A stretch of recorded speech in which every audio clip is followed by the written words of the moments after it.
Hi, Kate here with another video. Hope everyone's doing well. And if you enjoy my content, please like and subscribe. I'm up to 156 subscribers. I thank everyone who has subscribed. And I'm working to build the channel to someday make this a contribution to the left and leftist debate. So, okay. So this video is going to be on the weird phenomena of Magacommunism.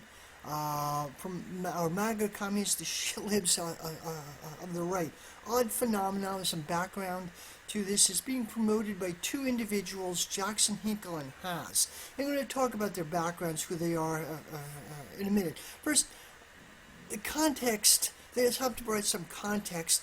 The last few years, the roles of liberals and conservatives has in some ways completely switched. It's very odd situation. So basically, so we have liberals support the FBI. Liberals are actually cheering for use of nuclear weapons in Ukraine. Liberals support war and the intelligence community, and we're ramping up a warfare state. While some people on the right are, wait a second, are critical of massive support for Ukraine, critical of all these narratives. Interesting, sort of odd phenomena. And my previous videos, I've been trying to deal with this. And so, some background, like early 2000s, it was easy to be a leftist. I hated the Iraq War. I really freaking hated it. I went to zillions of demonstrations in New York, Boston, D.C., as many demonstrations as I could against the war. They didn't accomplish anything. Actually, they did not stop the war, and they were not, the mood dissipated, especially when Obama got in. The mood rapidly dissipated, but there was a lot of anger against the war, and it was easy to know who the bad guys were. Bush, Cheney, Rumsfeld, Poindexter, Patriot Act, all these horrible things. It was easy to know who the bad guys were. The military, everything was the right wing. Easy to know who the bad guys were. When the didn't like the Democrats. Democrats were weak, corrupt, ineffective. When Nancy Pelosi got in, she famously, when she became Speaker of the House, and I think it was 2004. I don't remember, but they got majority, and she became, the Democrats gained a majority. And the first thing she said was that impeachment is off the table. We're not going to impeach Bush. She was complicit in Bush's crimes. The story is theory, widely held theory, that she was in the House Intelligence Committee. She sat in when some of the information about the tortures that were going on in Iraq, and she was aware of it. She didn't do anything about it. She was legally complicit in it, so she would have an interest in not impeaching Bush, not just pushing it under the rug. There's probably a lot of other things going on. So we know the Democrats are corrupt, but we know the bad guys were the Republicans and the right wing. And liberals and leftists, we were on the same side. Liberals were just people who had illusions in the Democratic Party, and we had socialists we had to convince them the Democrats are just as bad. We had to convince them. And okay, now it's so much more complicated and so much more different. After 8 years of Obama, especially 4 years of Trump, things have changed. The way I see it, security state. The security state, what Trump calls the deep state, the military-industrial complex, the security, the intelligence community, the security state, CIA, FBI, whatever, and have coalesced around the Democratic Party, around liberal media. Silicon Valley has played a big role in this. Also, the rise of social media, which is mostly on the side of the majority of it on the side of the Democratic Party. The ruling class is divided, very much divided. Of course, it's very much divided. But the section which controls the security state is coalesced around the Democrats, around liberals and liberal narratives. And narrative control on social media is ramped up. Like when the internet first came out in the 90s and up until the early 2000s, it was kind of like the Wild West. People could say just about anything, and it was like a free speech zone. There was a lot of bullshit and shit on it, but there's some wonderful things about it too. Control's been ramped up. Google, Wikipedia, Facebook, the social media giants have tightened their control on it, and I'm trying to get this out. Okay, tighten their control on the narratives. They have narrative control down to a science, and the liberals, pundits, journalists, and so on, so terrified of Trump, and the right fear, danger of the right wing has been massively ramped up to herd so many people into the arms of the security state. And it's very, very obvious. Says, don't worry, we're on the brink of a fascist takeover, but don't worry, the FBI and the CIA will protect you. Wait. Yeah, the plot to kidnap Gretchen Whitmer, the governor of Michigan, it was an FBI entrapment operation. Glenn Greenwald points this out in a masterpiece article on the Substack. It was entirely set up.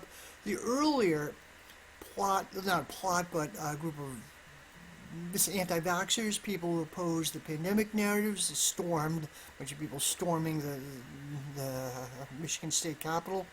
That was also set up. That was entirely set up. Now, they were both dress rehearsals for the Capitol riot, famous January 6th, called Liberal Christmas. I have some acquaintances at work who were following the January 6th hearings. I didn't. It was bullshit. It was entirely bullshit. The January 6th, it was a riot which became a riot because the protesters turned into a riot because it was encouraged to. There were so many odd things going on. There were known agent provocateurs. 6 requests for backup were canceled or were denied for backup. 2 days before the January 6th riot, 2 days before in D.C., there was a joint Julian Assange solidarity rally and healthcare, Medicare for All rally. They were both small, partially attended, and they were different groups, but they coalesced into the same march. And there were a number of independent leftists and libertarian journalists there who covered it. They all said the police presence for this event, which had a far lower turnout, was much higher than the January 6th protest. Much, much higher. Something weird was going on. And there were known provocateurs in the crowd. I followed some live streams of it pretty closely. One point, the Capitol Police actually let protesters onto the grounds. There's so many odd things. And looking at it, there was not an armed insurrection. Some tiny number of people had guns. The vast majority of people were unarmed. And there were people like the QAnon shaman or whatever. They're not. There wasn't an armed insurrection, but liberal Democratic Party-oriented media ramped up hysteria. Oh, we're going to have a fascist coup, which was total nonsense. This doesn't mean I like Trump. I have no support for Trump or the MAGA people. I don't support these people, but so that's the background. I really think we're in like what's called strategy of tension, Operation Gladio, which is run by the CIA and U.S. security state in Europe, is Italy. Italy was close to the Communist Party, was very big, and might even look like it was going to take power. They were liberals, Euro-communists, not really a huge threat to capitalism, but there was a possibility left-wing forces might come to power in Italy, France, some other places. So it was what they call strategy of tension, there was deliberately created unrest. This Bologna bombing in 1979 train station. It was blamed on the left when it really wasn't. Some right-wing groups did it. This idea was to ramp up tension, and then will save you, provide the people gravitate towards the right, the party of order, will protect you from the left. A similar thing, I think, has been going on in U.S. politics recently. Security state has coalesced around liberal narratives. We also run the liberals, run the Democratic Party and liberal media. We also have the phenomenon of woke imperialism, wokeism, which originally it was a good thing. It meant people, understood power. People read Noam Chomsky or Howard Zinn and understood how power operated. Now it's been hijacked by liberals, twisted to superficial identity politics, and there's a backlash against it. Okay, that's some of the background we're dealing with. Okay. So over the last 2 years or so, there's been this organization. Caleb Maupin founded a group called the Center for Political Innovation. Caleb Maupin was a media personality. He was with Workers' World Party from Ohio. He's from Ohio. He joined the Workers' World, and he was a journalist. He got a job with RT America, and an interesting guy. I didn't fully agree. I mean, it came out I was aware of him about 10 years ago. I kind of thought he was an annoying tanky, but he seemed like a likable guy, a low-key likable guy. He had these a couple times a week, where he had a YouTube channel where he talked a couple times a week, and he'd build a community. He'd do a roll call, who is here, and he'd joke around. He was an interesting guy. I didn't fully agree with him. I agreed with him. Maybe sometimes I'd agree with everything he said, sometimes 80%, sometimes 60%. Some of the things he said were pretty cringy. Some of the things were say, yeah, I'd agree with it, but I'd say it in a different way. Now, I defended him. He was endlessly mocked by the Facebook left. He was a Nazbol, a Strasserite, Red Brown, third positionist. I think it was nonsense. I read his books. I read two and a half of his books. I have some disagreements with him, but he's not a Nazi or Nazbol. Okay. So he founded this group called the Center for Political Innovation. It was billed as not a party, as a think tank. Okay, they were mostly young people. It's kind of still a socialist organization. They were diverse. They did not have democratic centralism. It was a diverse organization. I liked some things about them. I have different politics, by the way, but the fact that so much of the Facebook left endlessly mocked them made me more sympathetic to this group. So they had their last meeting in Chicago, in National Conference in Chicago, shortly before the meltdown. They had Tara Reid as their keynote speaker, and the Tara Reid is Joe Biden's rape victim. So they had Tara Reid, they had O'Malley Yeshitila, the Pan-African Socialist Movement, in Florida, partly in Florida and partly in Missouri, I believe, and they were raided by the FBI. That was in the wake of the liberals and rad libs were worshiping the FBI at that time. So what I liked about Caleb Maupin's group wasn't afraid to go to the masses, to actually talk to people. Their slogan was out of the movement, into the masses, and I like this very much. Like, you got to talk to people. Like, it's okay to go on Tucker Carlson. Even though Tucker Carlson's politics sometimes are vile, it's important for a principled leftist to go to talk to people. Tucker Carlson has the largest audience by many magnitudes of any media personality. You go, as long as it's good for a leftist to go on Tucker Carlson, so long as you clearly differentiate yourself. Look, I don't agree with this take on immigration. I don't agree with this, but that's totally okay. It's important to go on Tucker Carlson. It's important to talk to people. Important to talk to the right, talk to Trump supporters, and so on. And the main threat is not from the right wing. That's my take on it. So there's some things about the approach of Caleb Maupin's group which I agreed with. Some things I did. Now, they were a patriotic socialist, PATSOC. I have mixed feelings about that. They were more like Browderites. Earl Browder. In the 1930s, he was a Communist Party leader. Their slogan was like, communism is 20th century Americanism. There's a famous scene, I think, at Madison Square Garden, where they had big posters of Washington, Lincoln, whatever, and I don't know. I use patriotic iconography. I have mixed feelings about that. But okay, I didn't hate this group either. And the last thing, I think a couple months ago, I forget the date, a couple months ago, or maybe about 5 or 6 months ago now, they had a meeting in Chicago. I saw some of it online. I thought about going to it, actually, but I was tempted to. They had Tara Reid and a variety of people. Garland Nixon, YouTube commentator, was there. Nick Brown from the People's Party was there. They were getting some buzz. They were starting to get some buzz. Newsweek had an article on them, slammed them, of course, but Newsweek had an article on them. And then they had a meltdown. Turns out Caleb Maupin was, he was a fetishist. He was into spanking fetish. Nothing wrong with that. Absolutely nothing wrong with that. But he apparently manipulated some people in his group. This article made the rounds and made him look really horrible. As one young woman in his group, first he encouraged her, got her to work very, very hard on the party business, and she lost her job, her day job. And she worked part-time as a professional dominatrix, and Caleb kind of manipulated her into acting. It's some weird stuff going on.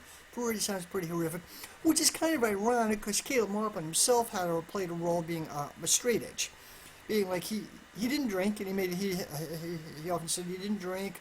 He criticized sex in rock music.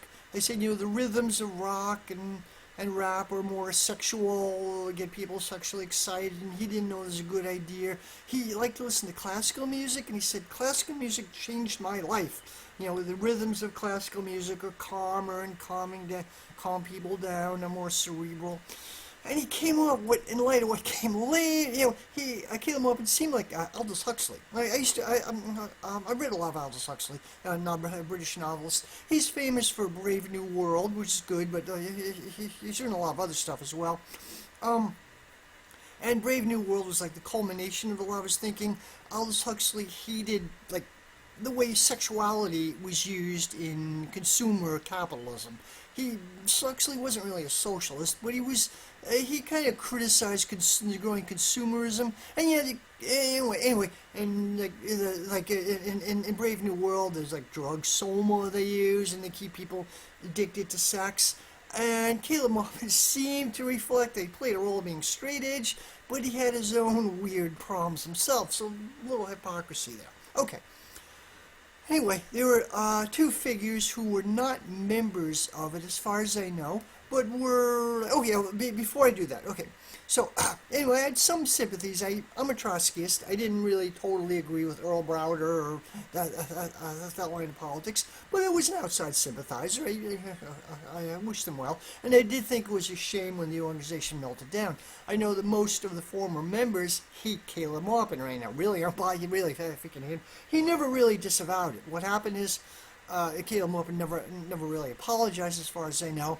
He released a statement, or someone else released a statement, and said, yeah, I've let my friends and comrades down, I've let a lot of people down, but he referred to the document about what he did. He said, that document is a work of fiction. He never really accepted any blame. For what happened, he totally dropped out of sight. He's gone from the media. I don't know if he'll eventually resurface. And what happened to him was really humiliating for him and really damaging for lots of other people. Okay, that's the background. So, the LaRouche, he was influenced by the Lyndon LaRouche people, and I don't know the connections. There were some interesting connections there, and they're not completely bad. I'm going to talk about the LaRouche movement for a minute. They do have tangentially some connections here. And Caleb Maupin was not a LaRoucheite, as far as I know. He did seem to have some connections with their philosophy. I don't know exactly what was going on. Lyndon LaRouche, I think he was born in 1933, not really sure, and he died in 2019. He came from a New Hampshire French-Canadian family. They were Catholic originally. They converted to Quakerism. By the way, there's a website called Private Eye. They changed their name. But you can Google Private Eye is like an NGO which follows the far right. And they have this buried. But if you Google like Private Eye / Lyndon LaRouche, they have a fascinating series of documents which describe his history of the Lyndon LaRouche movement, and sort of psychologically, politically, with stuff going on with him. Okay, as I said, he came from New Hampshire, French-Canadian family, converted to Quakerism. His family isn't like 1930s. His family got into some scandal. They were part of a faction, like a right-wing faction within the Quakers. They were called the Christian Fundamentalist Quakers. I have a soft spot for Quakers. I'm an atheist myself, but I have a soft spot for the Quakers. I found out, like on Ancestry.com, I have some Quaker ancestors. Somebody who I think is buried at the Friends Cemetery in Philadelphia. It's interesting, I have a soft spot for the Quakers. They're not revolutionaries, they're pacifists, but they're good people. So anyway.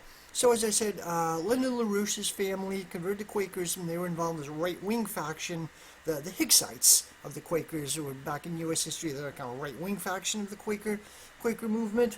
And apparently there's some scandal where his father was accused of stealing funds from the Quaker meeting, the Quaker congregation. He was apparently trying to start some Hicksite congregation. He and his family, the LaRouche family, was kicked out of the Quaker meeting and weird stuff. Anyway, a couple years later, the Second World War, I think in 1942 or 43, Lyndon LaRouche joined the army. He was a Quaker pacifist, but he joined as like a non-combatant. And he was in the Pacific. I don't know what he did exactly. I think he worked in Army intelligence. I don't really exactly know what he did. But he encountered members of the U.S. Socialist Workers' Party, the SWP. Now, they were at the time the probably second largest communist party in the U.S., the Trotskyists. They were leader in the epic 1934 Teamster strike in Minneapolis. And they had some presence during the Second World War in the U.S. Navy. It's a bit murky. There are stories of SWP members selling socialist literature on aircraft carriers, and the officers, technically illegal, but the officers kind of winked an eye at, yeah, go ahead. There's some presence in the Navy. I don't know the whole story. But Lyndon LaRouche encountered some of these people, and he was intrigued. After the war, he lived in India and Burma for a while. I don't know what he did there. I think he worked for U.S. military intelligence.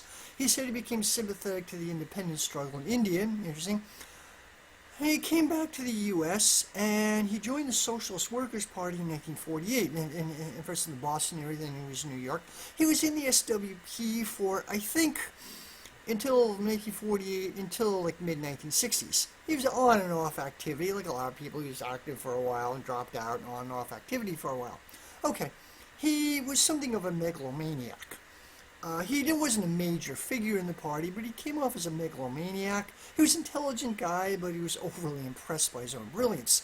There's a story that there's a section in the Communist Manifesto, Marx and Engels' Communist Manifesto, where it says a certain part of the bourgeois in a revolutionary situation, a certain part of the bourgeois will go over to the working class. Lyndon LaRouche thought that meant him personally. Like Marx was talking about him personally from like 150 years earlier. Well, it's me. Marx knew all about me. He actually believed this. And apparently, he was a bit of a crackpot, likable. Maybe nobody hated him, but a bit of a crackpot. That was so a friend of mine who was in the SWP and knew him told me about this. This is before the internet, before photocopiers or Xerox machines, whatever. So they had the party, the Socialist Workers' Party, had to mimeograph documents. And they would give like circulars, distribute circulars to party members and, back and forth. And what they did is the party had to mimeograph very painfully, very laborious process and distribute to everyone. So Lyndon LaRouche, he used to write these really long-winded essays on all kinds of stuff. He was, and to distribute to other party members and his theories of this or his theories of society. And no one really took him that seriously, but the party was obligated to painfully mimeograph all his long-winded essays, and they was distributed to everyone. No one really read him. He was probably a crackpot.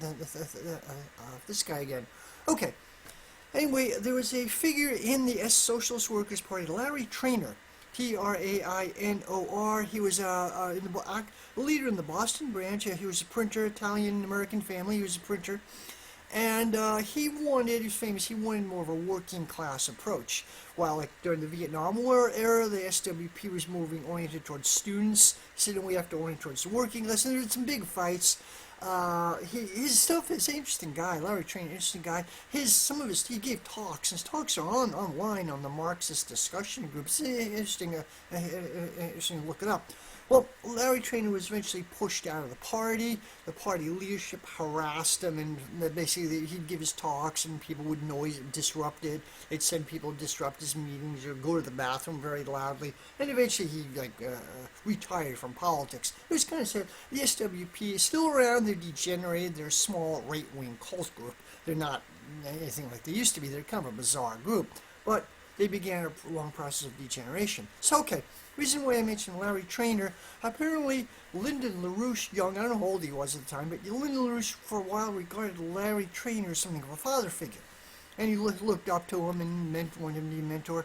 Well, Lyndon LaRouche was in the Boston area. He became interested in cybernetics, which is science developed largely by Norbert Wiener at MIT. It's kind of one of the ancestors of computer science, I guess. There's a big thing about cybernetics, and it was going to change the world. And Lyndon LaRouche was really enthusiastic about it. At one point, Lyndon LaRouche got a job as a time and motion man. That is, he monitored workers at some factory, like timing their labor efficiency, how fast it would take them, ways they could maximize their work, how fast it would take them to walk, and how much time is wasted. And the workers hated this. This was harkening back to Taylorism. The original Taylorism was actually in the Boston area. A guy named Taylor, I think it was right a couple of years before World War I, at a munitions factory in Watertown, Massachusetts. This guy Taylor, basically the idea was to make the work process as monotonous and routinized and lockstep as possible. And the workers at this munitions factory hated it and pushed them out. Taylorism is still around. It's been revived under different names. So this is probably, I think, the late 1950s or something in the 1950s. So young Lyndon LaRouche was working as like doing this time and motion study at this factory. And the workers hated it. Lyndon LaRouche was supposed to be a socialist too at the same time. So Larry Trainor found out about this and got really angry at Lyndon LaRouche and threatened to beat him up. Really, I'm going to beat the crap out of you. You don't stop doing this, I'm going to quit this job. I'm going to beat the crap out of you. I don't know how it was resolved. I don't know what happened, but it was an interesting incident. Okay, so Lyndon LaRouche was in the SWP until he moved to New York. He had a day job working as an advertising executive in New York for a time.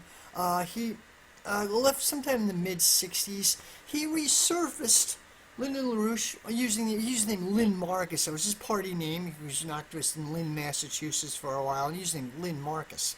That was his party name, and that's how he was known in radical politics, as Lynn Marcus. So Lyndon LaRouche, he dropped out of sight. He re-entered politics during what's known as the Columbia riots. To start, I believe, 67, 68, or a couple of years, late 60s, very early 70s. There was a lot of ferment at Columbia University in New York. Mixed, they have like working class, at the time had working class students, but also a lot of international students. There was a lot of ferment. There were some huge protests, which were crushed by the administration. There were street battles, like campus security and the cops and the students. The students occupied dormitories, occupied administration buildings. And anyway, there were two political currents. This guy, Mark Rudd, who played a role, he was more as the leader of the student radicals. The philosophy is generally much of the new left, sort of a confused mixture of anarchism and Maoism. Lyndon LaRouche, or Lynn Marcus, apparently he taught classes in Marxism, like not official classes, but like off campus. He like sign up for the fun of it, take a class in basket weaving or something, adult education stuff. And he apparently taught a free school, free course in Marxism. It turned out to be very popular, extremely popular. And he got a devoted group of students and radicals around him. And he'd like give them some intellectual direction, like he'd have some people research Rosa Luxemburg's The Accumulation of Capital and so on. He'd give some intellectual direction, which was above that of the amorphous New Left. Mark Rudd hated him. There was a rival. There were two poles. I read a really interesting autobiography, Mark Rudd's autobiography a couple of years ago. Moving story. Also came from an Italian-American family. His dad badly wanted him to... His family owned a construction company. His dad very badly wanted him to take over the company. Mark Rudd didn't want to have anything to do with it. He eventually, again, he's still alive, I believe. He owns a Peace and Justice Center in New Mexico. This autobiography is a pretty moving story. A little bit sad, but a really moving story. Talks about his relationship with his father. Anyway, Mark Rudd represented there were different poles. Okay, one point the Grateful Dead actually intervened a little while after the Columbia riots, and they prevented. They had a free concert in Columbia. It's on YouTube, kind of interesting. They apparently prevented a second crackdown by the school administration, like a second wave of rioting. They kind of intervened. Yeah, interesting history there. Okay, anyway, Lyndon LaRouche built this group around him, and he organized this for the National Caucus of Labor Committees, or National Committee of Labor, National Caucus of Labor Committees, NCLC. Organizing, being sort of a nationwide organization. And early 71, 72, I think 71, created the U.S. Labor Party, which was a spin-off, which was the political wing of it. And they had, for a short time, a lot of buzz around the left. And the U.S. left, or international left, has been full of groups which came and went, made a lot of buzz, and then vanished. And the U.S. Labor Party was not to be confused with the Labor Party in the 1990s, Ray Mazacchio. It's totally different. A lot of people confused them, totally different. This Labor Party was a LaRouche, I think. And I think it was 72, 73. The LaRouche became more of a cult. Became increasingly rigid cult. They had 71, 72, what's called Operation Mop-Up. The idea of this group, that Lyndon LaRouche had announced that there's going to be a revolution soon, but in order for the revolution to succeed, we have to wipe out these groups. They're going to subvert the revolution. We have to start and wipe out the Communist Party, the SWP, which Lyndon LaRouche had been a part of, and the Progressive Labor Party. So he sent some of his members, the members of the organization, to go to their meetings and beat them up, or stalk them, follow them home, and beat them up. And this actually happened. I don't know how many people were involved. I think no one was prosecuted. There were some lawsuits. There were lawsuits after that. And leading up to it, there was intense party indoctrination, cheering people, you gotta be ready, you gotta be totally dedicated to the revolution. And a lot of the people who joined it from Colombia, the original radicals who joined, had left by that point. It was becoming pretty obviously a cult. So after this Operation Mop Up, that was a way, the public eye documents explain how that was a way of, like, so many levels, divorcing themselves from the left. Like, no one's going to work with this group, with the Labor Party, U.S. Labor Party. No one's going to work with them if they beat up people. Not going to work with them. They were permanently cut off from the rest of the left. That was a predecessor to this group moving far to the right. A couple of years later, like, for a while, they got their logo was kind of cool. Had a city, a skyline of a city in flames, like a revolution. But a couple of years later, they ditched, 73, 74, they ditched Marxism and Rosa Luxemburg and all the stuff they were into. They adopted a type of Alexander Hamilton, mercantilism. Okay, now a little story about that. There was a German economic planner named Friedrich List, who was the economic planner of Germany under Bismarck. And he built, like, Germany was like first planned economy. It was a capitalist planned economy. It was industrialized very rapidly. Three main, like, regions, Britain, France, and the U.S. were the industrial powers. Germany was like the original global South in a way, and they industrialized, built up an economy. And there's evidence people, like the Bolsheviks, were fascinated by this, and people in the global South were fascinated with this type of economic planning. And Friedrich List, interestingly, he had lived in the U.S., and he got his ideas from the U.S., ironically, because the U.S. now is forcing neoliberalism, which is like the exact opposite. But he got his ideas from ferment in the U.S. from what's called the Whig Party. In 19th century America, the Whigs were a group big on industrial planning and building up an economy, things like that. And the line coming from, believe it or not, Alexander Hamilton. So this is kind of the philosophy of the LaRoucheites, the economic philosophy. They got into this. And I don't know the whole story. Somebody by the later 70s, they apparently got a lot of money, funding from somewhere. And LaRouche and his wife, a German woman, Helga something or other, Helga Zapp, I think her name is. Yeah, she's still alive. They built up this organization. They got a lot of funding from somewhere. And they tried to ingratiate themselves. They moved to the right, although they still claimed to be a leftist group at times. They were, like, politically very weird. They were close to the security state. They apparently wanted to be close to the CIA and FBI. They informed on anti-war dissidents. They informed on leftists. They we can help you guys out. They became like their own private intelligence service. They got pretty weird. They supported Reagan's SDI, like Star Wars thing. They were big supporters of that, big supporters of government technological progress, government building up the economy, even if it's through military means, really big on government building up the economy. Apparently, they wanted to be close to Soviet leadership as well. Apparently, they said, like, under Gorbachev, they told the Soviet leadership, you guys need to build up an SDI yourself. And they said, if the Soviet Union, Lyndon LaRouche said, if the Soviet leaders had listened to me, Soviet Union wouldn't have collapsed. I mean, the guy was a megalomaniac. I don't know how much the security state took these people seriously, but they got to be batshit crazy. I had two sort of encounters with them. Once when I was in college, a group of people at Keene State College in New Hampshire, a group of these LaRouche I tabled for a while. They were middle-aged guys. I think they were the same people they got from the Columbia riots era, the original people. Some people have been stuck in these groups for years and years, and they can't get out. That's all they've ever known. They can't get out of it, which is kind of sad for them anyway. I got some of their literature. It was kind of batshit crazy. It's conspiracy theories about the British royal family. The British royal family is involved in this drug smuggling. Now, actually, kind of stuff is a little more believable now. Stuff came out, and the British royal family are pedophiles, to be blunt, with Nazi sympathizers. They are pretty horrible. But stuff wasn't well known, as well known back then. That stuff was batshit crazy. And he had some convoluted gobbledygook, and I saw some of the stuff from my dad. He said, are these guys fascist? I think they are. They're close. They're weird. They're interesting, but weird. Apparently, LaRouche ran for president several times. Once he got 5 years in jail for, I believe it was tax evasion. 5 years in jail. He ran for president from jail. And, some of their stuff was just, they called my dad. Somebody my dad got on their phone list. I don't know how. My dad was not at all a sympathizer with these people, but he got on their calling list.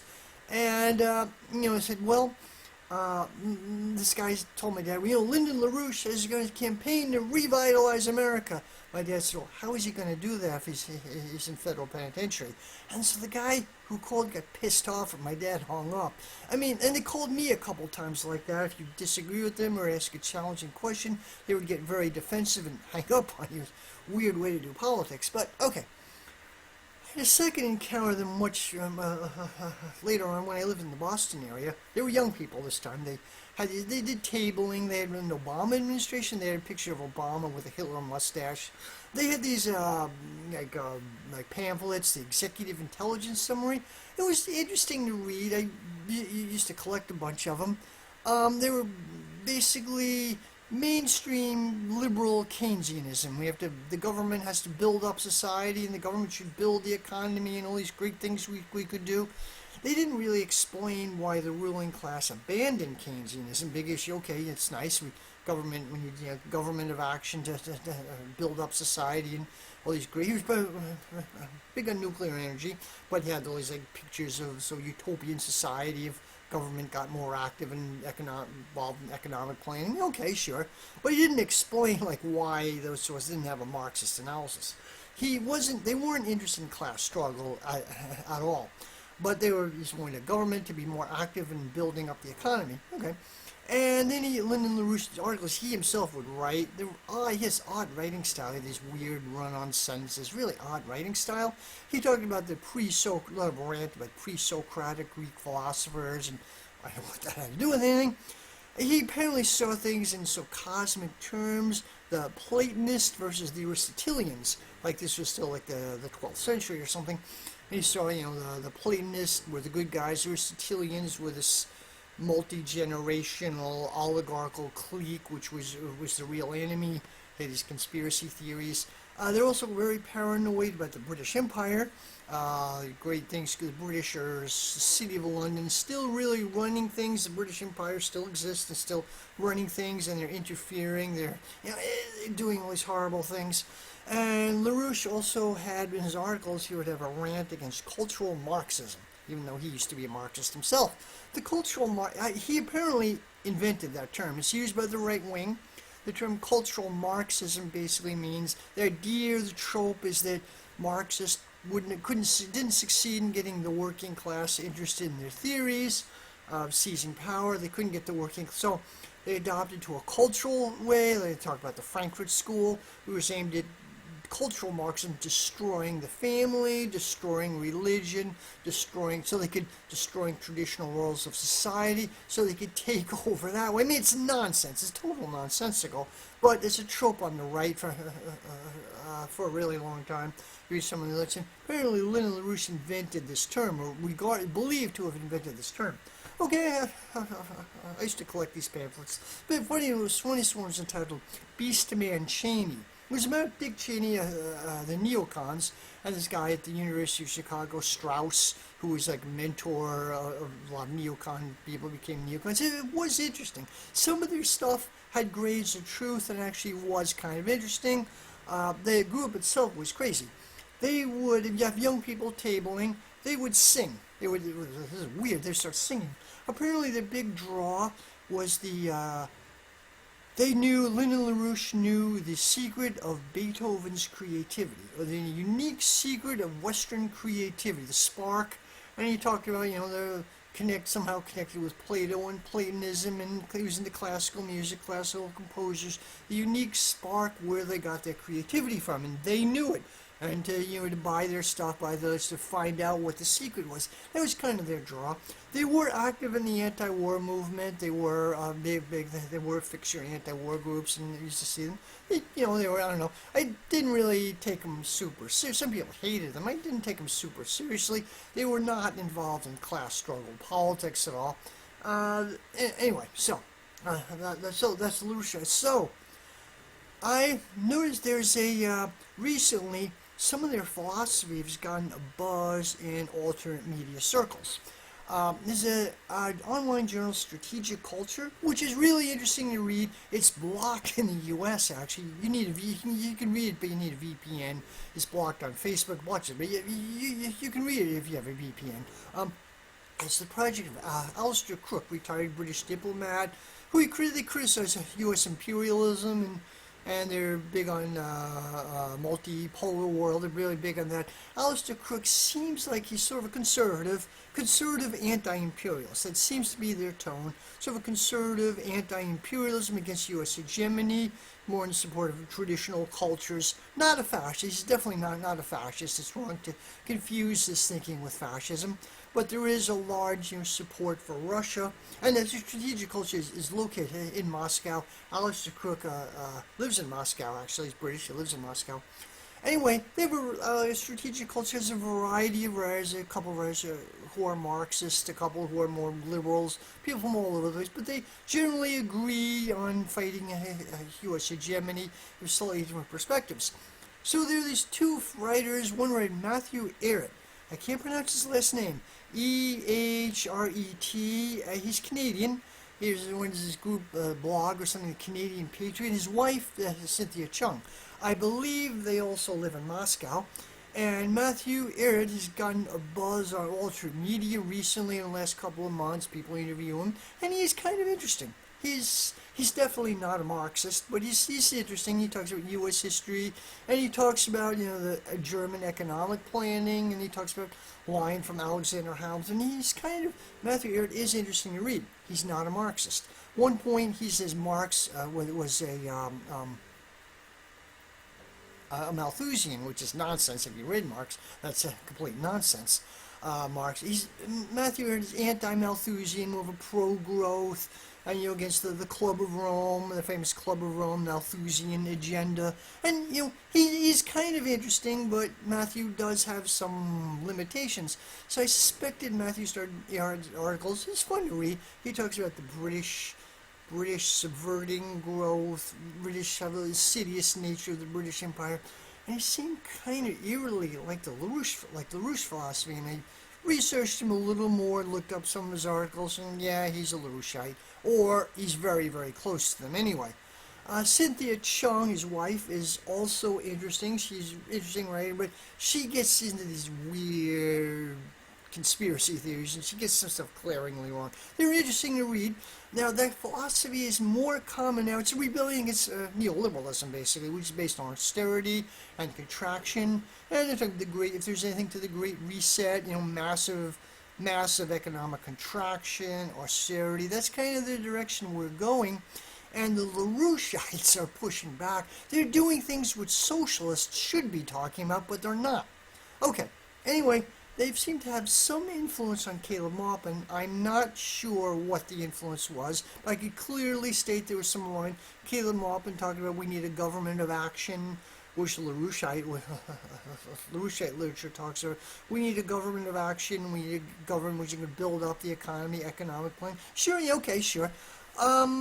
I have some broader critiques of that. Maybe to some extent we do have to live within limits. We are up against some environmental constraints. Not that I agree with the Club of Rome, infamous Club of Rome, or Bill Gates' depopulation agenda. I don't agree with that, but maybe we will have to live with it. Anyway, so this is a whole complicated debate. At least Caleb Maupin deserves a lot of credit for discussing some of this stuff before his group had a meltdown. Okay. Now, come Jackson, Hinkle, and Haas. Now, I haven't found a huge amount of information about their backgrounds. People follow them closely, longer than I have, probably know more about them. Jackson Hinkle, he's 23 years old, really young. He's from a wealthy family in L.A. When he was in high school, he ran as a Democrat, a progressive Democrat, for the San Clemente City Council. He lost. He also won some award. I think it was from GQ magazine. I don't know he was about environmental activism in high school. Ran some drive local high schools to conserve on stuff. And he won some of the seven award for the seven most prominent young environmentalists by I think it was GQ magazine. And that's good. But the thing is, he must have had a lot of connections to get nationally recognized in high school. Some connections. Okay. He started a YouTube channel, I think about 6 months before I started mine. And he became phenomenally successful. He shot up. He had people promoting him. He's on Jimmy Dore a lot. I don't know why. I don't know what the connection is, but he's on Jimmy Dore a lot. I like Jimmy Dore, by the way. Jimmy Dore does get some things wrong. He doesn't understand special oppression. That's true. He does get, but, he's bringing people out of the Democratic Party like nobody else, which is what the left has to do. So, anyway, Jackson Hinkle Smith has, I think, 144,000 subscribers, and he started like 6 months before I started mine, rocketed up to fame and fortune. YouTube demonetized him, so he's on Rumble and elsewhere. I don't think he's on Rockfin, but I do watch him. He's not well liked, put it that way. He's regarded as an opportunist. Like, he mimics what Jimmy Dore does. He's Jimmy Dore 2.0, Jimmy Dore Jr. Jimmy Dore was big on the People's Party, which might be a mistake, but then the very next day, Hinkle would be echoing exactly what Jimmy Dore says. Jimmy Dore would talk about puberty blockers, and I wish he wouldn't say that, or transphobic stuff. The next day, Hinkle would repeat that. He repeats whatever Dore says the very next day. And there were some other, like, altered media outlets, the Convo Couch, Frank Analysis, who really did not like Hinkle. He got to be, people regard him as an opportunist. He would sensationalize stuff, do it for clicks, get clicks and get subscriptions. He spent a long time debating bread tubers like Destiny or Vouch, and he wasted way too much time. I have no interest in those people. I think he did just to build up his subscription. Vouch is a character he's a shitlib who pretends to be opposed as an ultra leftist. He's a shitlib, Democratic Party shitlib, but pretends to be a leftist. Destiny is a libertarian, I think. But anyway. Okay, so there's another character, Haz, and I haven't found a huge amount of stuff on him. My dogs are getting restless here. Hold on, guys. So I haven't found a huge amount about Haz. He's Lebanese American. I believe he's an immigrant. I think his real name is Haz Al-Adin. Not positive on this. He grew up in Detroit, but I think he lives in Southern California. He's a streamer, like a live streamer. He does these very long videos where you can ask him questions, like someone's like 2 or 3 hours long. You can ask him questions and he respond to it, and he sits in his living room, talks about it. He's a Marxist, Leninist Maoist. He's a Maoist of some sort. He got his start, or came out of the online gaming community, this group called RTSG, Real-Time Strategy Games, where apparently a huge online forum where you pretend to be a country. It's like Risk, the game Risk. You pretend to be I've actually played this years ago, not in this particular group, but I've actually played. It's kind of fun. But he was apparently a figure in this RTSG community and got a following from there. I think Haz has a PhD in philosophy. I'm not really sure. He knows philosophy very well, and he can explain. It's sort of a type of Heideggerian Marxism. Anyway, he goes live streams. Basically, he and Jackson Hinkle were kind of outside sympathizers to Caleb Bob and CPI. Haz, Center for Political Innovation, has his own group, the Infrared. Now, I think he seems to be the only member, but I'm not really sure. He has a devoted online community. Both these people have Jackson Hinkle and Haz have. Now, Haz is kind of interesting to read, to watch. He's kind of a type of anti-liberal, anti-woke Marxism. And he has some truth to what he says. He's said that so many people on the left think they've left the Democratic Party, but they're in the cultural superstructure of the Democratic Party, which is 100% true. You see it on Facebook all the time. The Facebook left is absolutely true. And he says, he made a speech before in Austin, Texas, for Caleb Maupin's group, and he Center for Political Innovation at their first annual conference, as far as I know. And he said some interesting stuff. He said, the left and liberals and leftists have been switching roles. Like he says, the left, he thinks they should be constructing society. They're misinterpreted as being tearing down society, like the time of the French Revolution, where the left and right terms became popular. The party of order, the monarchists, the right wing, they were chaos. They were bringing chaos in France. They were chaotic. While the left My dogs are getting restless. Well, they were chaotic.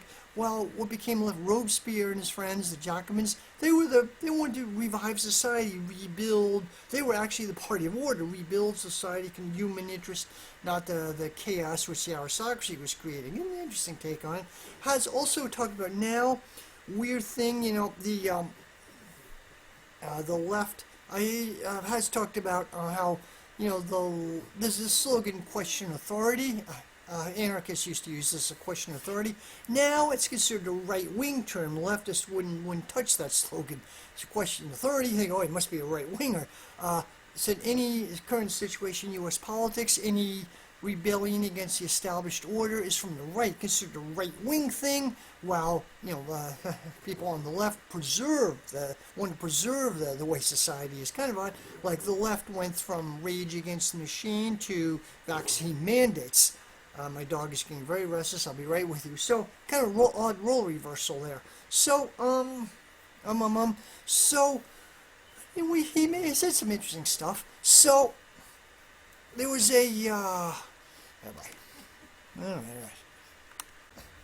Okay, hi everybody. I'm back. I took a little break, or rather a long break, to walk my dogs, and it ended up to be a very long walk. And I'm back. They're very needy right now. You can hear them sniffing right underneath me. Okay, so I was talking about Jackson, Hinkle, and Has. I forgot to mention a subtext of Caleb Oppin's group was a debate over what you might call normie socialism. A little complicated. So it was a little complicated. In 2017, a book came out called Kill All Normies by Angela Nagle, an Irish writer. She was an Irish journalist who was supposedly on the far left, although people pointed out that in Ireland she didn't have any noticeable involvement in left-wing politics. But she came to New York, and the book Kill All Normies came out in 2017. I believe it was published by Pluto Press, Zero Press, I believe, which I think is a small anarchist publishing firm. And it was part of a spate of books that came out that tried to explain the Trump phenomena. They came out of the left. They kind of tried to explain the Trump phenomena. Now, the book was essentially, the title Kill All Normies is obviously meant sarcastically. It was a history of the an explanation of the online alt-right, which she thought played a big role in getting Trump elected. Yeah, I mean, getting Trump elected, I don't like Trump, but he's not the worst possible. I actually think that Biden or Hillary Clinton were just as bad. Trump is bad, but he's not uniquely bad. But anyway, that was a widespread feeling back then. Holy shit, we got this quasi-fascist bozo in the White House, and what's going on here? So this book, Angela Nagle, kind of blamed the left for this. Couple of reasons. She did a really good analysis of the alt-right, of the online alt-right, of its evolution. She did a pretty good analysis of it. But she blamed the left for this. The left's toleration of what you call transgression or transgressive cultures. Sort of like the left has always liked, say, the French Surrealist movement, or the punk rock culture, punk rock movement, or the Marquis de Sade earlier, or Nietzsche, who wasn't really on the left, but just the same, the left kind of accepted and fostered these alternative deviant cultures. And Angela Nagle thought this gave a big opening to the right a couple of different ways. First, the right itself is antisocial, is transgressive and destructive, and doesn't care about society, and that's the impulse of it. So the left gave an opening to it, in that sense, gave space for this weird transgressive right-wing nihilism to go through. One thing. Also another thing, that acceptance of transgressive or deviant subcultures alienated the working class and drove them to the right. And the book, anyway, I admit I haven't read the book. It's the impression I got from reading a lot of reviews of it. There was a big buzz around it. It came out in 2017 on Facebook. And there were some interesting debates around it. I admit I haven't read it, but there's some interesting debates going on. Now, there was some people claim, supported what Angela Nagle was saying. People point at the counterculture, 60s counterculture eroded the idea of party discipline, or the idea of people were less likely to join a revolutionary party because of the drugs and the countercultural lifestyle on one hand, and such a postmodernism, it eroded the commitment to revolutionary discipline. And a fair number of people said that. And point out some other things, the deviant subcultures, like people dye their hair purple and have 27 staples in their face, alienate, turn off of working class people. There's a lot of debate on that side. And on the other hand, people said that there's a Canadian academic, I'll call him Marty. That's actually not his real name. I don't think he'd like me to use his real name, so I won't. I was Facebook friends with him. I'm not now. He didn't unfriend me, but he just had a different profile. He started a new profile, said, only add me if you have close personal or family connections. So I thought he's a nice guy. I chatted with him. This Marty he's from Toronto, Canada, Canadian academic, and he was a road manager for Fish, and he was a socialist, counterculturally oriented, and he knew a lot about music, 60s music and the 60s counterculture. He knew a lot about it, and he was very sympathetic towards it. I disagree with his politics. He was like a Cliffite, like a third campist. I don't know what but I assume he's very pro-NATO right now. I don't know for sure. But anyway, I didn't want to put... He didn't like people to publicly use his name, so I'm not going to do it. So, what Marty said, though, in relation to this book, and I had a little debate with him on this, he said, what's called transgressive or deviant cultures are what the working class has always done. Because the bourgeoisie has arbitrarily set standards like premarital sex, smoking weed, polyamory, and you name it, stuff that's not accepted as like the norm by the bourgeoisie. Was the working class has always done this. It's done as a like arbitrary class, banned as like an arbitrary class marker. And I think Marty did have a point there. He convinced me he actually did have a point there, expressed it better than I could. So there's two poles. On the other hand, the people who are the normie socialist camp, they were the ones who have a tendency to be more anti-imperialist. People like Marty Marty himself was a big Bernie supporter. I did not like Bernie, but Marty was a huge Bernie Sanders supporter. Marty would be more into wokeism. He didn't like Glenn Greenwald, for example. Didn't like Matt Taibbi, just usual, I think, shitlib narratives. While people on the pro-normie side were more hard-edged radical. And in some ways, it's a very complicated, subtle debate. Marty did have a point there with his transgression or whatever. It's just what the working class has always done. So there were these complicated debates going on. And I thought back then Facebook was more interesting, a left book was more interesting than it is now. But anyway, so Caleb Maupin's group was on one side of that. They were like normie socialists. They appealed to people who were on the left, but socially conservative leftists. Not necessarily, not bigots, not homophobes or anything like that, but socially conservative. Caleb Maupin himself came off as straight edge. So that's kind of the subtext of all this. Okay, one of the subtexts. So I talked about, where was I? Okay, so I talked about Jackson Hinkle. Caleb Maupin's group imploded. A little while after that, Jackson Hinkle had a big fight with Ben Norton, formerly of the Gray Zone, leftist journalist.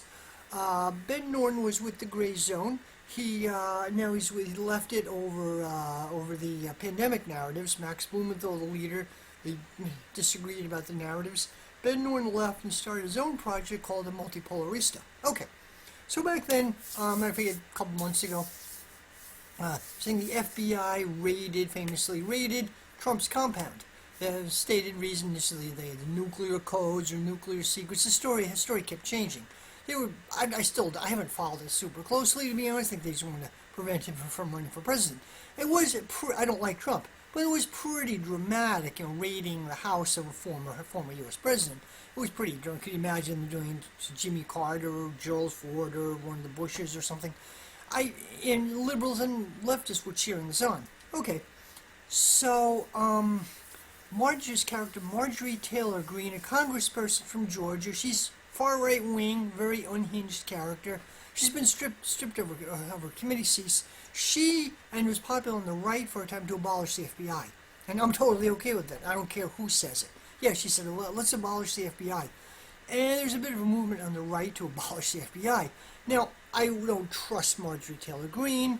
They'll walk away from it as soon as they can. Like, I remember during Black Lives Matter, the Minneapolis City Council actually voted to abolish the police, and then they walked away from it as soon as they could. Okay, anyway, Jackson Hinkle said, "Yeah, okay, I'm not a fan of Marjorie Taylor Greene, but we could work with her. Let's see, something like propose. Let's have a demonstration in the FBI building in D.C. to abolish the FBI. Let's see who shows up." Well, Ben Norton, he hated that idea. Said Marjorie Taylor Greene says she wants to abolish the FBI, but who cares? She's a fascist. Let's not have anything to do with her. She's just a complete fascist. She's very anti-communist. The left shouldn't have a united front with her. Let's just forget that she's the enemy. In this case, I would agree with Jackson Hinkle. I would agree, I'm not a fan of Marjorie Taylor Greene, but anybody who wants to abolish the FBI, for whatever reason, that right-wing impulse is not going to last very long, but okay, in a weird situation where liberals are defending the FBI, so I would say, yeah, a unite front with Marjorie Taylor Greene or with anybody who wants to abolish the FBI, absolutely. The right wing is hypocritical about it, of course. They're going to walk away from it as soon as they can, but let's take advantage of some of the anger. I could see AOC calling for a march to abolish the FBI, inviting everybody. Of course, that obviously would not happen. AOC would never do this, of course. But, okay, so in this case, a fight broke out. Apparently, Ben Norton called Jackson Hinkle a fascist, and apparently coined it Jackson Hinkle. So he got death threats and zillions of death threat emails. I don't know if it's true or not, but so there's an escalating fight. Okay, so the head of the Gray Zone, which Ben Norton had formerly worked for, Max Blumenthal, was a guest one day on the Jackson Hinkle show, interviewed him. I don't remember what they talked about. But a couple of days later, Jackson Hinkle had some interesting facts, interesting gossip of sorts about Ben Norton. So when Norton was with the Gray Zone, he was with Max Blumenthal, Anya Parenpal, a few other people on mental block right now. He did this project with Max Blumenthal called Moderate Rebels. It was a YouTube channel, podcast. It was really great. I liked it. It was Moderate Rebels. It was goofing on the Syrian rebels. So there were no moderate rebels, but supposedly moderate rebels in Syria. It was sarcastically goofing on it. And the opening scene, as a montage, was hilarious. It started with Bush in Saudi Arabia meeting with the hotel with Middle Eastern leaders with their hands on the orb, like some Illuminati ritual. And then it segued into Hillary Clinton dancing with Ellen DeGeneres, stuff like that. It was hilarious. Anyway, it was good. I used to watch it. In fact, I listened to it as a podcast in my car. Well, story is, Ben Norton left the Gray Zone. He stole this website. He stole his YouTube channel and a Rockfin channel. He stole it. What is he simply changed the codes and locked everyone else out. Locked Max Blumenthal and anyone else on the Gray Zone, locked him out. And he stole it. He changed it to multipolarist and made it his own. Now, thing is, it had subscribers, like 27,000 subscribers on YouTube, and it takes a while to build up that subscriber base. So he basically stole it with the subscribers, and not only that, he stole the revenue stream. I think it was pulling in donors, Patreon subscribers, or PayPal, I don't know, and apparently making close to $3,000 a month, which is which is really good for that type of thing, for a YouTube channel, pulling in $3,000 a month. I mean, journalists do it for a living. It's their career, is doing it for a living. So, Ben Norton apparently just literally stole it. Really, literally just took it. And rebranded as multipolar history. He kept the revenue stream. I mean, I'm assuming he lost some subscribers, gained some others, and I'm sure he had some turn, but he basically hijacked it. Now, if he wanted to leave the Gray Zone, that's fine, sure, but maybe he could have done it more equitably, like not just stole the site, settle. I don't know how they do that, but he could leave and start his own project, but not just steal. I mean, he was part of Moderate Rebels, true, he was part of it, but he just froze everyone else out and just stole it. Sounds like if that actually happened, it seems like a very tacky thing to do. So, Jackson Hinkle on his show once mentioned that. And Ben Norton shut up after that. Stopped attacking him. Ben Norton kind of backed off. There's some interesting stuff going on behind the scenes. So far, I actually agree with Jackson Hinkle. But then he got a little weird. Now, I said he was not a popular guy. He was seen as an opportunist. He was cutting corners. He was sensationalistic. He was really hungry to build up his channel. And he was slavishly following Jimmy Dore, get Jimmy Dore's audience. He'd do this with other people. And, okay. So he collaborated with Has. This happened like a couple months after Caleb Maupin's group imploded. And he launched Magacommunism. It's really a movement called Magacommunism. Mostly them two, and some a lot of online followers. Launched a sort of project. Has was going in this direction for a while. Now, I agreed with him, and to some extent Has up to this point. But the MAGA communism was crossing over into full-blown right-wing opportunism. And Jackson Hinkle, I always think he was something of an opportunist. He was crossing over the, I think, by all means, talk to the right. By all means, it's important, especially the broad libertarian right, very broad. The specific MAGA people, that's a little different. The MAGA, Has said the MAGA movement is diverse in their factions. Yeah, okay. And they are critical of Trump too, but one thing, you should talk to the right. This is crossing over into opportunism. I look at a lot of right-wing YouTube channels. I read some of their literature. Basically, these people hate communism. What they think, they hate Marxism. What they think, they don't really know what it is, but they hate it. They think anything liberal is Marxist. The Democratic Party is Marxist. Trudeau is a communist. Biden is a Marxist, which is complete nonsense. Utterly nonsense. So anyway, Jackson Hinkle and Has literally joined the MAGA movement. There was a MAGA Trump rally in Southern California, and Has went to it. Has actually said this. He was really nervous about going to it because he's Arab. Jackson Hinkle was supposed to go with him, apparently they're buddies, but for some reason he had to cancel out the last moment. Has was kind of pissed. He says, I'm an Arab, and he wanted to join the movement. He wasn't even sure that they'd accept him. So he has this video where he's talking to people, Trump supporters, I'm a communist, I'm a MAGA communist, and, people are kind of nice to him. They give him a blank stare, but, generally nice to him. But the movement strikes me as political. Now, Has, I think, is sincere. Jackson Hinkle, he's sincere. He's a big guy. He looks like a big guy online, huge guy. He looks like he'd be great to take out five guys in a barroom brawl. He looks like that type of person. But he's wrapped up, he's hyper-intellectual. He's wrapped up in his own mind, his own theory. But I think he's sincere. I think Jackson Hinkle is an opportunist. He's not popular with other leftist YouTubers. He's not reflective at all. He's just personality's very brash. He's correct on a lot of the issues. I don't really disagree with him on the issues, and he does put a lot of work into his channel, but he has, to be blunt, kind of young Mussolini vibes. Mussolini was originally started out in the left wing of the Italian Socialist Party.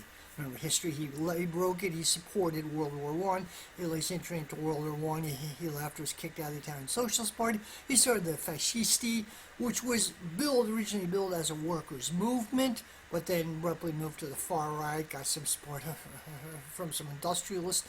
They used kind of warped version of syndicalism, some highly warped version of it. Okay, so Jackson Hinkle has some of those vibes. I don't think you can call him a fascist, but he has some of those vibes. He's young and he's really politically ambitious. I get some weird vibes from him. So the MAGA communism, the hardcore MAGA people are very anti-communist. You can talk to people on the right, especially the broad libertarian right. So anyway, but the MAGA specifically joined them. That's a little different. Now, there were some YouTubers that talked about this revolutionary blackout. They interviewed Danny Haifong and Ben Norton, and they came up with the heat of this MAGA thing. It's reactionary, it's fascist. And then they interviewed Jackson Hinkle himself. He kind of defended himself, but he came off kind of weird. He seemed like he understands Marxism, but said, well, globalism is something different from U.S. imperialism. Globalism is above that. And didn't really. Now, I think there is something like the World Economic Forum, the Great Reset. There is something to it, but you can express this in Marxist, like the Italian academic Fabio Vigi, who explores all this as a Marxist. Jackson Hinkle did not do that. So there was one period for about a week Jackson Hinkle was everywhere. He was on Tucker Carlson, and he was very proud of the fact that he was on Tucker Carlson. He was strutting around, very proud of that fact. He was on the Duran. He was on Viva Frei, which is a Canadian lawyer, David Freiheit. he was on there, and someone actually asked him when towards the end when the question you can ask questions like chip in $5 and ask like the super chat. You can ask a question. Somebody asked him, "Have you read Volume 1 of Marxist Capital?" I have actually. Have you asked him that? And he didn't answer, but Viva Fry said, "Well, you know what? It was like as if saying like, we know you're a commie." Viva Fry kind of shrugged off, said, "Yeah, well, I accept people and I don't categorize people, but Jackson Hinkle's claimed to be a Marxist-Leninist." So I do think this MAGA communism thing is kind of it's a myth that the working class are all Trump supporters. For one thing, a large part of the Trump people sports are petty bourgeois, small business people. That's where I am. I live in Trump country. I live outside Portland, Maine, which is a liberal, very liberal left city. The outer areas are Trump, hardcore Trump country, Trump signs everywhere. But most of the Trump supporters own small businesses, small farmers, small business people, and they have various reasons of their own. It generally attracts a petty bourgeois layer, not really a working class layer. They do. I was at the Bath Iron Works picket strike, and they were Trump supporters, very big Trump supporters. And a couple of pickets lines I've been to of this year, they were Trump supporters. It seems there's a division, like with the working class. People work in service industries are more, quote, woke, are more LGBT friendly, more open to, like, called woke, I hate to use that term, but more open to, like, more the industrial workers and part of the industrial sector. They're more old school. They would be tends to be Trump supporters and so politically honored. So there are differences. So anyway, when you approach the right wing, there's a right and wrong way to approach the right wing. You don't become them. I can just compare it to the history of the German Communist Party, the KPD. There was a leader for a while in like late 20s, Ruth Fischer. Really young, she and her brother were leaders of it for a while, and they were competing with the Nazis. These big rallies, they were competing with the Nazis. She used Nazi anti-Semitic talking points for a time, trying to attract the Nazi supporters. And I think she was Jewish herself, but she used like anti-Semitic talking points got from the Nazis to try to compete with the Nazis. That's the wrong way to do it. There's a right and wrong way to appeal to the right. You should certainly appeal to the right, but there's a right and wrong, correct and incorrect way to do it. That was sheer, what Ruth Fischer did was sheer opportunism. In the late 1920s, what Jackson Hinkle and Haas are doing is sheer opportunism.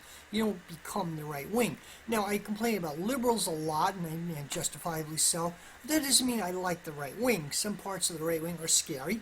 I don't regard the right wing as a main enemy, but having said that, they are pretty scary. They are pretty repulsive, transphobic, horrible, racist, anti-immigrant. Trump was anti-immigrant, ranted about immigrants. He was horrible in so many ways. He bombed Syria. He complained about the deep state, and some truth to it, but yet he appointed Pompeo and Bolton. He appointed these very same people, and he hasn't learned anything. Like, he hasn't, over the last couple of years, isn't any evidence that he's actually learned from his mistakes. Yeah, the deep state was out to get him, absolutely, but he didn't learn. He didn't meaningfully fight it. He didn't learn from it. So I would try to build a separate left, both to liberalism and to the right wing. And it's a complicated debate, and so anyway, I don't support MAGA communism. I think Jackson Hinkle has made some sense to a point, but they've crossed way over the line. MAGA communism, to be blunt, does have a whiff of fascism to it. Now, I don't want anyone to harass Jackson Hinkle or Haas. That's not what I'm saying. I don't want anyone to do it. But I think you should approach this stuff with a lot of caution. There were debates on the Revolutionary Blackout Forum and a few others about MAGA communism. I think it's best not to give this any oxygen. It's going to die on its own. But I'm giving it oxygen by making this video. So anyway, I hope you've enjoyed my video. It was a little unstructured. I had a bit of a rant here. And it's going to be a few days before. This is on Sunday. I'm going to upload it probably Tuesday or Wednesday. I have some software problems. Anyway, thank you and have a great day. Bye. And please like and subscribe if you enjoy my work.